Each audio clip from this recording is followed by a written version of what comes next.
তো ইন্ট্রো ছাড়াই সমস্ত যোগ্য বঞ্চিত প্রার্থীদের জন্য আরেকটি ছোট্ট খবর পরিবেশন করছি। শেষ পর্যন্ত দেখুন, অনেক কিছু জানতে পারবেন। এবার প্রায় 100 চাকরি এই জেলায়, তবে 2009 থেকে নয়, 2009 খবর করে করে করে করে কোথাও কি আমাদেরই এম্বারাসিং লাগছে। সেক্ষেত্রে অনেক প্রার্থী জিজ্ঞাসা করছেন, দাদা 2009 তো হলো, 2016 নিয়ে কিছু বলুন। তো তাদের জন্য আজকে ভিডিওটা। তো 2009 থেকে নয়, 2016 থেকে দেখাবো। চাকরির ভুকুটি কিন্তু লক্ষ্য করা যাচ্ছে।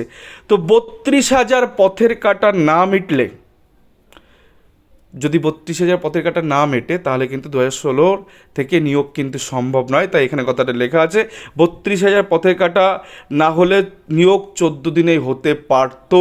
কেন বলছি এই কথা? তার কারণ হচ্ছে এই যে প্রিয়াঙ্কা নস্কর আদার্সে মামলাটা, যেখানে 32,000 লোকের চাকরি চলে গেছে, এই টাইপের মামলা যদি হাইকোর্টে না হতো, তাহলে কিন্তু অনায়াসে বহু চাকরি কিন্তু 2016 নিয়োগ থেকে হতে পারতো। কারণ কোর্ট যে মর্মে এখন দেখছে গোটা বিষয়টাকে, যে আমরা টাচ করব না, প্যানেলটাকে টাচ না করে আমরা দুর্নীতিটাকে আর ওইখানে নাড়াচাড়া না দেখে, দুর্নীতি করলে সেটা সিঙ্গেল বেঞ্চ, ডিভিশন বেঞ্চ, দেন সুপ্রিম কোর্ট, এই অর্থে অনেক দূর পর্যন্ত যাবে। আলটিমেটলি বঞ্চিতই থেকে যাবে। তো সেই জায়গা থেকে কোর্ট কী করছে না, যে পিটিশনার বা বঞ্চিত হয়ে যারা আছেন, যারা কোর্টের দ্বারস্থ হচ্ছেন, তাদের একটা সুরাহা দিচ্ছেন। তো সেই মর্মে 794 জনের প্যানেল প্রকাশিত হয়েছে উত্তর 24 পরগনা জেলায়। 2009-এর ক্ষেত্রে দেখাবো 2009-এর সাথে 2016 কী করে রিলেটেড হচ্ছে। তো সেক্ষেত্রে নর্থ 24 পরগনাসে দিয়েছে, শুধু মামলাকারীদের দিয়েছে। একটা প্যানেল আপনাদের দেখাবো, যেটা নিয়ে গতকাল আমরা ভিডিও বানিয়েছি, যেরকম north 24 Parganas district primary school council, the details of the writ petitioner primary teachers recruitment process 2009। তো যারা মামলা করেছিলেন সার্টেন কাট অফ ডেটের মধ্যে, তাদেরকে কোর্ট বলেছে যে তুমি ভাই, তোমার নাম্বার যাই থাকুক না কেন, তুমি গিয়ে অ্যাপ্লাই করো। তো এইখানে আমরা দেখতে পাচ্ছি যে 30 টোটাল নাম্বার 30 থেকে শুরু করে 7.32 পর্যন্ত গেছে। তো আমি জানি না 7টা আদৌ কি মেধার মধ্যে পড়ছে না মেধার মধ্যে পড়ছে না, যদি এটা নিয়ে অনেকে আবার দেখি বিভিন্ন কথাবার্তা বলছে।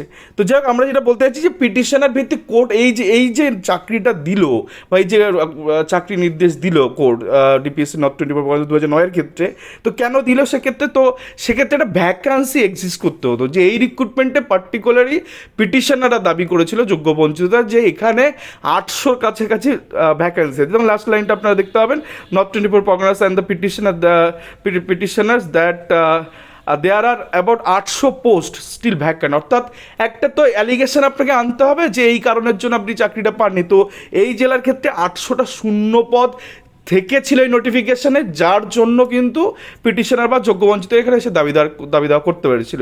এবং তার সাথে যে সমস্ত কুটকাচালিগুলো ছিল, অর্থাৎ যে সমস্ত অভিযোগগুলো ছিল যে প্যানেলে কিছু ইরেগুলারিটি আছে, কিছু বেনিয়ম অনিয়ম হয়েছে, তো যার জন্য, এবং তার সাথে সাথে 800টা ভ্যাকান্সি আছে, তার জন্য কোর্ট ভেবেছে যে আমরা প্যানেলটাকে আর টাচ করছি না, সেক্ষেত্রে শুধুমাত্র মামলাকারীদের একটা রাস্তা খুলে দিতে পারে। তো কাট অফ ডেট ঠিক করে সেখানে প্রত্যেকটা যোগ্যবঞ্চিতদের একটা জায়গা করে দিয়েছে।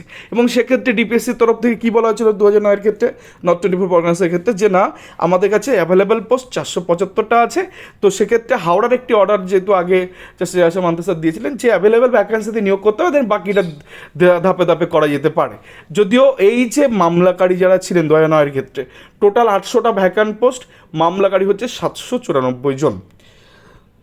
তো সেই জায়গা থেকে দেখতে গেলে এইটা একটা ওয়ে, মানে চাকরি তো পেতে হবে, পেতে গেলে অভিযোগ রয়েছে, দুর্নীতি হয়েছে, এগুলোকে সামনে রেখে না, তার সাথে সাথে আমার ভ্যাকান্সি ফাঁকা আছে, তবেই কিন্তু কোর্ট এরকম একটা ডিরেকশন দিল।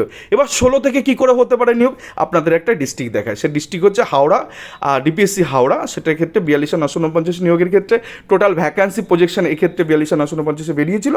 তো সেক্ষেত্রে দেখুন, ডিস্ট্রিক্টের ক্ষেত্রে আমাদের টোটাল সমস্ত মিডিয়ামগুলো নিয়ে, নন এক্সামটেড এবং এক্স সার্ভিসম্যান পিএইচ নিয়ে 1628, তার সাথে প্যারা টিচার হচ্ছে 181, যোগ করলে কত দাদা? 1809 এখানে ভ্যাকান্সি টোটাল। এবার আমরা নন জয়নিং এখানে কতগুলো আছে আমরা যদি দেখি, তো সেক্ষেত্রে নন জয়নিং 98টা পোস্ট রয়েছে। নন জয়নিং পোস্ট হচ্ছে 98টা। এবার এই 98 জন প্রায় 100-এর কাছাকাছি নিয়োগ হওয়ার সম্ভাবনা আছে। যেমনভাবে দেখালাম 2009-এর ক্ষেত্রে 800টা পোস্ট স্টিল ফাঁকা রয়েছে। তো এক্ষেত্রে নন জয়নিং বা পোস্ট ভ্যাকান্ট রয়েছে কত? 98টা। প্রাইমারি এসএসসির ক্ষেত্রে যেমন আমাদের একটা ওয়েটিং লিস্ট হয়, যে অপেক্ষমান তালিকা থেকে সেখানে নিয়োগ পেতে পারে, বাট প্রাইমারি ক্ষেত্রে অনলি ফর একটা অপেক্ষমান তালিকা, সেটা হচ্ছে 5% অ্যাডিশনাল প্যানেল হতে পারে। যদি 5% অ্যাডিশনাল প্যানেল হয়, তাহলে সেক্ষেত্রে যদি আমরা দেখি, দেখুন 8 নম্বর সিরিয়ালে আমরা হাওড়াকে রেখেছি, ভ্যাকান্সি 1809। 5% অর্থাৎ 1800 নয় 5% করলে ধরা 90টা ভ্যাকেন্সি। আর আরটিআই রিপ্লাই কী এসছে না, আরটিআই রিপ্লাই আমরা দেখলাম 98টা ভ্যাকেন্সি হিসাবে নন জয়েনিং রয়েছে। তাহলে 90 জন এখান থেকে পাক্কা শিওর চাকরি পাচ্ছে, কারণ 5% অ্যাডিশনাল প্যানেল আজ পর্যন্ত কিন্তু বেরোয়নি। তো এইটা একটা মামলা হতে পারতো। 32,000 যদি গলার কাটা না হতো, 32,000-এর মধ্যে এরকম জঘন্য মামলা না হতো, তাহলে কিন্তু আজকে এই চাকরিগুলো কিন্তু থেমে থাকতো না, এই চাকরিগুলো হতো। কিন্তু 32,000 এমন একটা কিছু করা হয়েছে যে কোর্টের কাছে গেলেই কোর্ট বলছে তো আমি নন টেনের একটা অংশ সার্টিফাইড করেছি, যে অ্যাপটিউড টেস্ট হয়নি, ইন্টারভিউ হয়নি, যার জন্য গোটা ওই নন টেনটাকেই আমি ওখানে নালান ভয়েড বলে দিয়েছি।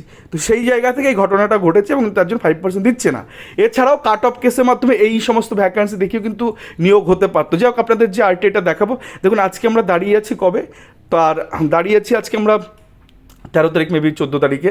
তো সেক্ষেত্রে লাস্ট একদম গরমা গরম আইটিআই এসে 10/6/2024 অর্থাৎ 10ই জুন কিন্তু এই আইটিআইটি এসে ডিপিএসসি হাওড়ার তরফ থেকে। সেক্ষেত্রে ফার্স্ট পয়েন্টে জাস্ট আপনি পড়ে নিন যে in the response of the notification such and such. Second point actually দেখুন, যে সেকেন্ড পয়েন্ট হচ্ছে এখনও পর্যন্ত প্রথম পয়েন্টে ছিল যে কতগুলো অ্যাপয়েন্টমেন্ট ইস্যু করা হয়েছে, তো সেটা হচ্ছে 1776টা ক্যান্ডিডেটকে অ্যাপয়েন্টমেন্ট ইস্যু করা হয়েছে এবং তারা এমপ্যানেল হয়েছে। কিন্তু পরবর্তী ক্ষেত্রে কতজন জয়েন করেছে সেটার উত্তর এরা দিয়েছে, অর্থাৎ ডিপিএসসি হাওড়া দিয়েছে যে 1711, যেটা আপনাদের দেখালাম যে 1809 টোটাল পোস্ট, 1711 জন জয়েন করেছে, তার মানে 98টা পোস্ট কিন্তু স্টিল নাও ভ্যাকেন্ট। তো এইটা হচ্ছে একটা ওয়ে, এই ওয়েতে গেলে তবেই কিন্তু নিয়োগ পাওয়া সম্ভব। বাড়িতে বসে আমি যোগ্য বঞ্চিত চিৎকার করে যাব, আলটিমেটলি ন্যায়ালয়ের কাছে আমি পৌঁছালাম না বা অনেকে পৌঁছাতে দিচ্ছে না, এটা কিন্তু ওই 2009 কিন্তু একটা প্রকৃষ্ট উদাহরণ, একটা মাইলস্টোনের মতন একটা অর্ডার কিন্তু হয়েছে। শুধু নর্থ 24 পরগনার ক্ষেত্রে নয়, 2009-এর ক্ষেত্রে নয়, মানে আরও একাধিক ডিস্ট্রিক্ট আছে, হাওড়া হয়েছে, মালদা হয়েছে। তো যারা গ্রাউন্ড বোঝে না তাদের জন্য একটা গ্রাউন্ড সম্পূর্ণ একটা ভিডিও তথ্য দিলাম যে কী কারণে এখানে নিয়োগ হতে পারে এই হাওড়া ডিপিএসসির ক্ষেত্রে 2016 থেকে। তো এটা একটা গ্রাউন্ড যেখানে গিয়ে কাউকে টাচ না করে সেক্ষেত্রে কিন্তু এই 100 সিটে কিন্তু নিয়োগ হতে পারে, যদি কিনা এই গলার কাটা 32,000টা উপড়ে যায়, তবেই কিন্তু এরকম একটা নিয়োগ সম্ভব। আর যারা এখনও পর্যন্ত অনেকের কাছে এই আইটিগুলো আছে, তারা কি করবেন আর কি না করবেন সেটা তো আমরা আপনাদের বেশি করে বোঝাবো না, বাট যেটা বলার কথা সেটা হচ্ছে এই জেলায় কিন্তু 100 চাকরি হতে পারে। শুধু এই জেলা না, একাধিক জেলা এমন আছে যেখানে গিয়ে কিন্তু এরকম সিট ভ্যাকান্ট আছে। অলরেডি এর জন্য 5% মামলা হচ্ছে, সেখানে এই 32,000 মিটলেই কিন্তু 5% নিয়ে আবার টানাপোড়েন হবে এবং সিট ভ্যাকান্ট হিসেবে যেতে পারে। এছাড়া ডিস্ট্রিক্ট ওয়াইজ যে সমস্ত কাট অফ মামলাগুলো হচ্ছে সেখানে কিন্তু ভাগ্যের শিখে ছিটতে পারে। তো যাই হোক, আশা করি বোঝাতে পারলাম গোটা বিষয়টা। তো ভ্রুকুটে কিন্তু 100 চাকরির কিন্তু আবার দেখা দিল। যাক, এই ছিল আজকের ভিডিও। ধন্যবাদ সকল।